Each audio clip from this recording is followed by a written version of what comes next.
Ito na ang lumang unboxing. Australia versus Gilas Pilipinas. Ang ating Gilas Pilipinas sasabak sa mga pamalo.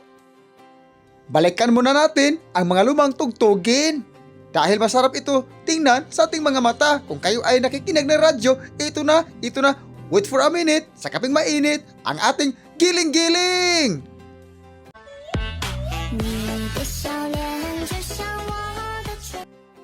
Ito na, tumatakbo na ang kulay dilag. At ito na ang dakdak. Ang galing po ng Australia at hindi pa huli ang ating Gilas Pilipinas. Bumitaw ng long distance relationship ang ating pambato. At sumagot naman ng long distance relationship ang Australia. At ito dakdak. Ay nako, hindi pala dakdak. Eto na, nagmamadali na ang ating Gilas Pilipinas. At ito na, isang 2 points ang binitawan. Tingnan natin ang replay sa ating TV. Eto na, Blouch. Bumitaw ng long distance relationship, pasok ang kanyang pambitaw. Parang binitawan ka sa iyong jowa. Ay nako, eto na ang Australia. Bumitaw ng long distance relationship, pasok ang kanyang kartada. At ito na ang ating wait for a minute, sa kaping mainit, ang ating giling-giling.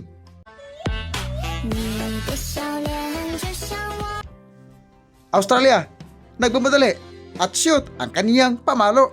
At ito na ang ating hinihintay. Luzon, Visayas, Mindanao, sumasalaksak na si Terence Romeo, sumasayaw na at pasa kay Junmar Pardo at na-shoot ang kanyang pamalo. Tingnan natin ang replay sa ating TV.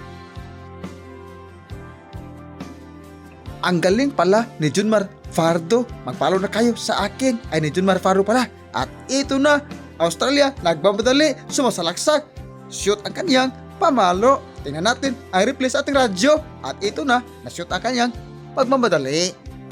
Ang ating score 30-46, lamang ang Australia. Hatid natin sa mainit na oven.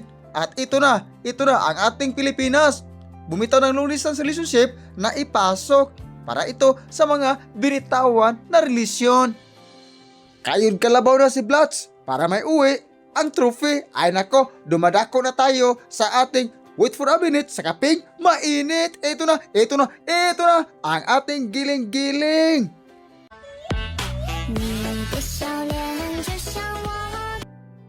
At sa wakas, talo ang ating Gilas Pilipinas. Hindi nila kaya ang umuulan na 3 points ng Australia, pero bumawi naman sila sa mga pamalo.